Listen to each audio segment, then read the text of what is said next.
All right, y'all, we are here at the hallowed grounds of Winthrop University's disc golf arena that has hosted the USDGC for the last quarter century. What a historic venue for disc golf.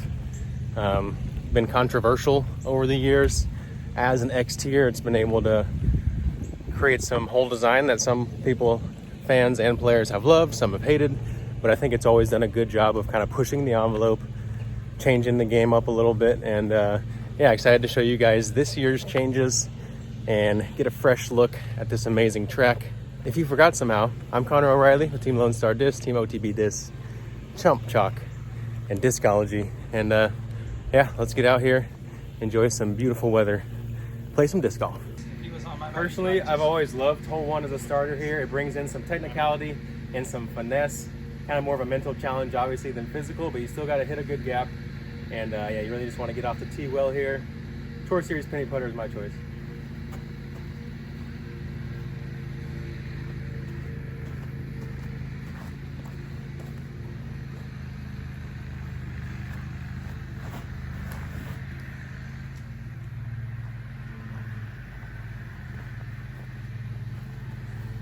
Tell him what to throw, Greg Barsby. I mean, Just do that.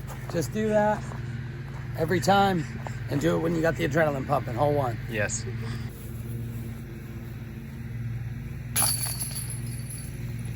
We love a good bag on birdie on one. Don't forget, Tour Series penny putter for all your straight duties. Hyzer and Hyzer does it all. It was pretty recently, only a couple years ago, they switched hole two from an easier par four into this difficult par three here. Two options gap wise. You'll see players, right hand, backhand players at least, take the low right side right here with the hyzer, or there's the more risky but also more rewarding left side where you can hit the flex on a straight fairway. I think this year I'm going to hit that more aggressive left side with my Wrangler. A little bit of turn out of the hand, should fight back to flat.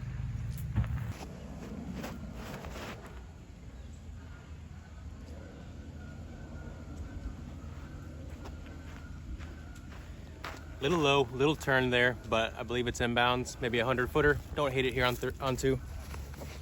Definitely a bit of a bonus. Got to give it a little more height, but I don't hate this as a miss here. Basket's blind from this position, so I just got to hyzer it around, play by feel.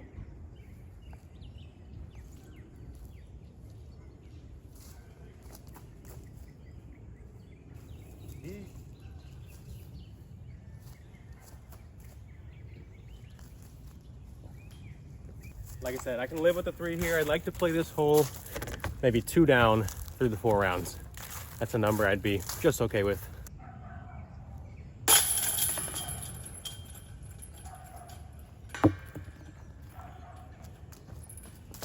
why you don't play basketball with hats on. It's the man, the myth, the legend. Kona. How's life? Always, man. Love disc golf. Winthrop, baby. This is going to be your most major change you're going to see on the course. Hole 3 moved us across the road here to have more of a private teeing area. You're not having to wait on hole 18 anymore when they're putting and you're trying to throw your tee shot. This gap is kind of interesting. You have this low left side here that's going to give you kind of a tight flex for a right-hand backhand player, allowing you to get a little more distance, or you can play the over-the-top kind of flipping straight shot, avoiding that out of bounds on the left side. Still the same second shot with that kind of horseshoeing back to the right action that makes it very difficult.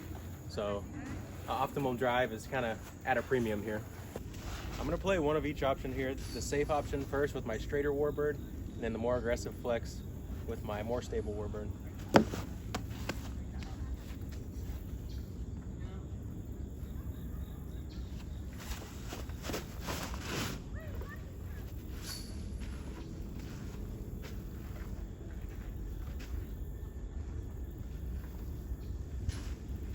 Push that one a little more right than you'd like to ideally, but faded in front of those trees at the end, so there will be some type of option. Easy 4, pretty unrealistic 3 from there.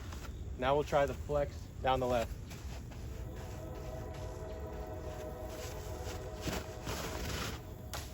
Oh yeah. No. RIP to Kimbe. You always got to remember, if your disc goes in the bamboo chute, you proceed to hole 18 and you ace the whole course. But if you don't birdie hole 18, then you have to go live under there for the rest of your life. So I don't make the rules, like I said. As you can see, we have this mandatory tree here on the right, kind of shrouded from your view here. You got to play left of that. And because of that, I'm a little bit pinched right for the angle. I'd like to give myself a look at the green here. I'm gonna throw a forehand tombstone, just try to give myself anything inside of 110 feet.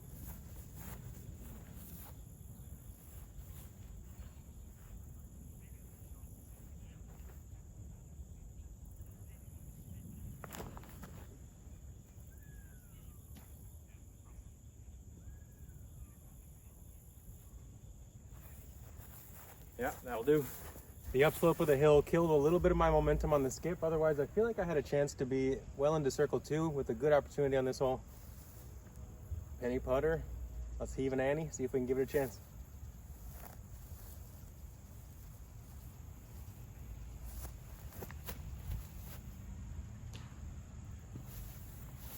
Right on the mark, just a bit low. We'll take our 4 here.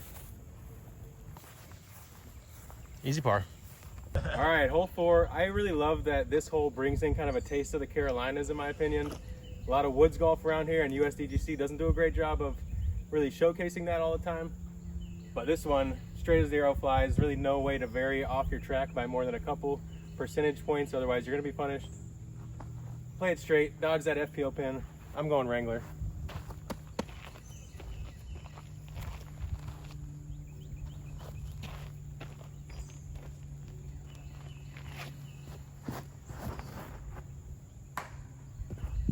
Well, I'll just take my 3, it's fine.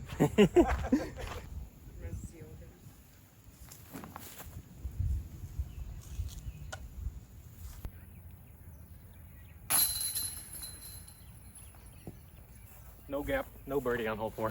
The beloved hole 5 is going to be our only par 5 on this awesome track. I challenge the course designers to maybe add another one somewhere in there along the lines if we can, because I know every good championship track is going to at least have a couple par 5s. But everyone loves this hole, and for good reason. A lot of players like to play a forehand setup shot off the tee as a right-hand player, or kind of a turning mid-range. Then from there you can play a hyzer up over the crepe myrtles over the road, spike it down, or you can try to play the straight shot with a putter maybe. Give yourself a look across that water. Enough talking, let's check it out. Forehand, Snorlax, Alpha Warbird. We have tailwind right now, which is an awesome wind for this hole. You know, you can rip it flat.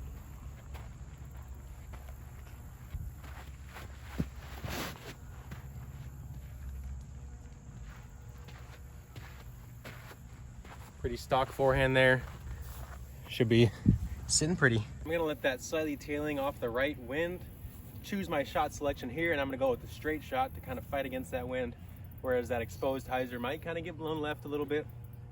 So I'm gonna go penny putter, straight shot, put it out there, give myself an angle into the basket.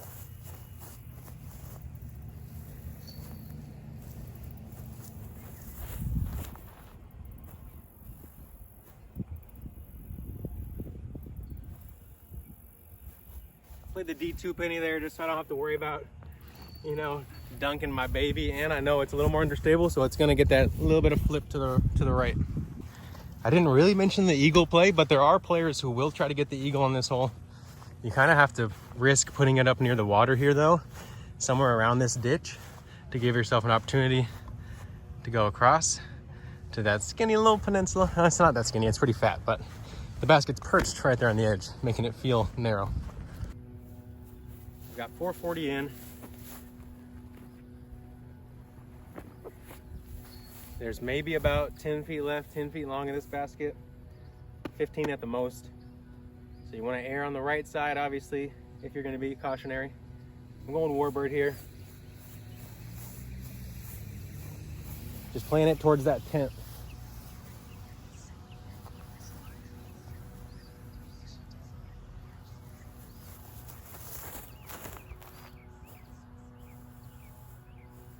A little bit of awkward footing, kind of stepped in a hole on my second step, but made it across. Gave myself a long opportunity at birdie. That's fine for being safe here.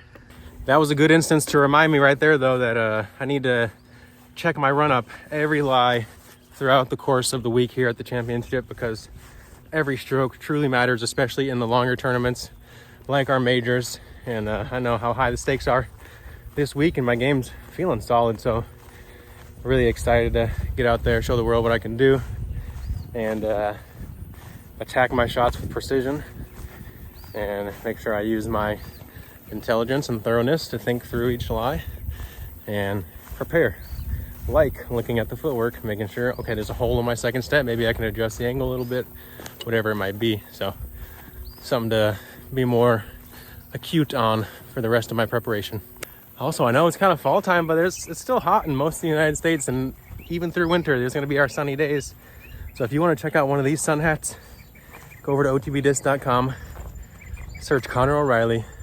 You're going to see all my merchandise available. You might want to get one of these, maybe a little tank top, show off them guns. I think we got some polos. We also got some of my Lone Star Tour Series discs. So yeah, go check it all out over there at OTBDiscs.com. Or if you like that other sun hat I've been wearing from Lone Star, go check it out on LoneStarDiscs.com. All that info in the description below. So yeah, protect your skin and don't wear sunscreen, because who likes that? Get a hat. Thank you.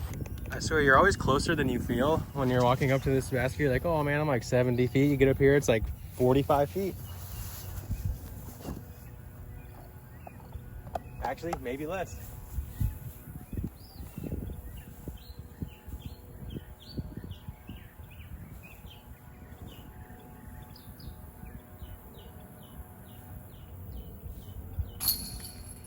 Woo, cash game.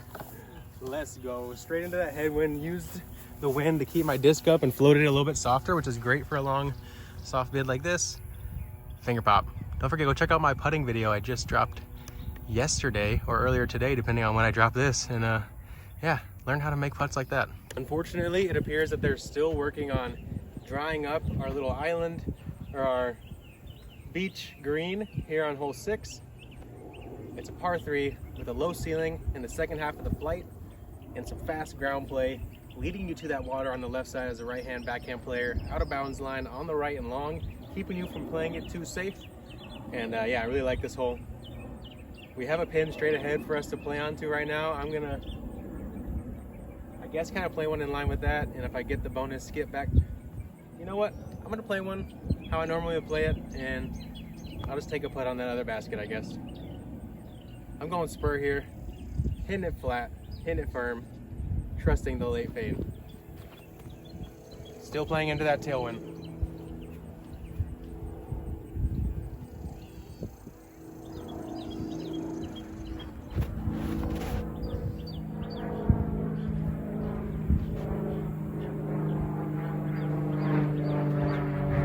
Oh yeah. That worked out really well. Fought straight towards that out of bounds line, and then that late fade of the spur kicked in as it got to the line, skipped over. I'm on the sand, we're dancing, probably close to bullseye's edge.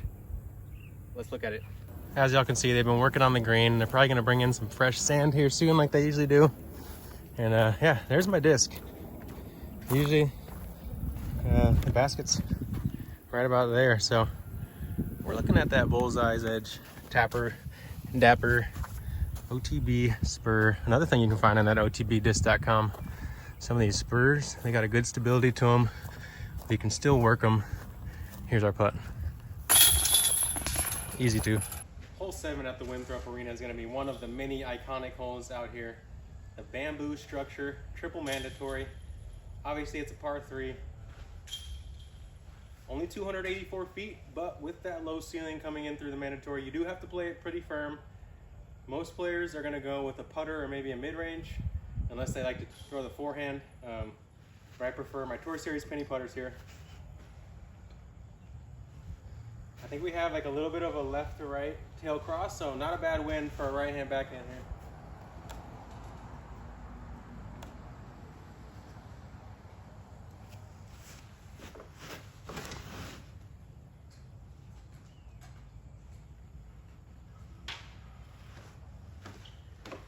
Narrowly off the margin, and the wind didn't help me at all, so a little bit of an overread there, but I still have an opportunity for 2, so that's not a terrible miss here. Caught the structure, which isn't a terrible miss. Still have a chance at a long birdie.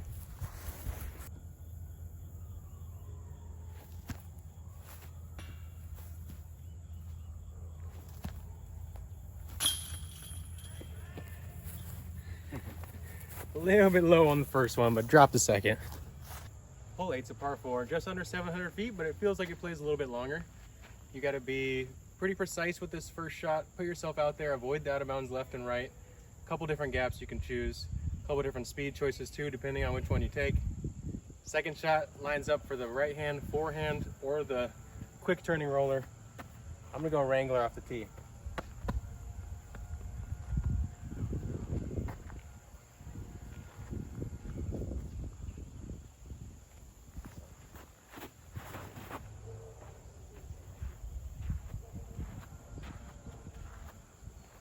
There's kind of touchy wind off the right there, so I had to hit a pretty good wing angle there, but that's a money spot. You know, we don't need to talk about Mr. Two-time world champ Isaac putting his mid-range 2 meters in front of my smooth fairway driver. It was smooth fairway, smooth fairway. All right, forehand in. A lot of ground play here, so focus on keeping it below the branches.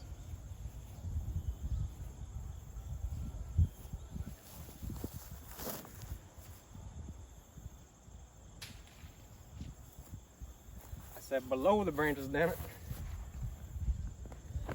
Lifted on them thermals and got knocked down. Gonna have a long chip in. Man, if I could have just beat these branches another like 2 feet lower, we would have got a great skip up there. Probably would have been circle one's edge or so. But now we got a little 120 foot chip. D1 horny toad, y'all know it.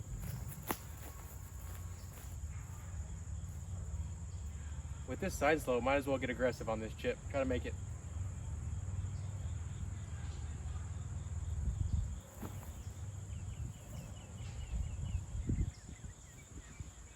Okay, it's set. Thank goodness. Another seemingly minor change in terms of the hole design was this bush being really cleaned up behind the basket. That's gonna make a big difference in how the hole plays, because now all the players who put the upshot just a little bit too long, they aren't gonna have that frustratingly impossible putt through this, which was like impenetrable. And so there's gonna be more birdie opportunities, higher birdie percentage, but it's still gonna be hard. Love the change. Hole 9 is a 362 foot par 3. It's a hole that's seen more changes than almost any on the course. I know there's been multiple par 4 versions of this hole and a lot of different versions of this same kind of straight shot par 3 here. Most of them offered some kind of a hyzer release, but you're gonna have to get a little bit trickier if you want to play a hyzer into this green this year. The way they place these Christmas trees really lines up for a flat shot. I'm liking the 9 speed here, so I'm going with my spur. I think if you like hitting it hard, a mid-range is probably good here as well. But yeah, just baby flex here.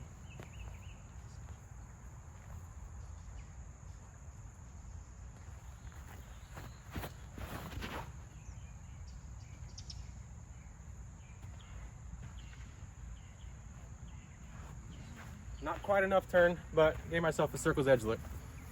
And more importantly, we get the green as good flag on that shot. That's what you want, right, Isaac? Oh yeah. That signature elevated Winthrop maroon basket here on the 9th.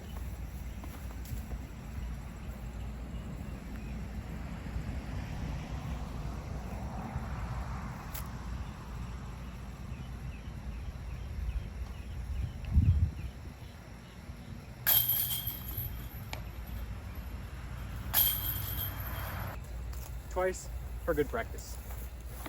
That's going to be all for the front 9 here at Winthrop. Hope you guys have enjoyed a couple of the changes. Stay tuned for the back to see if there are any more changes. And yeah, don't forget to like and subscribe and hit those links below to check out these hats. Go get one of my penny putters.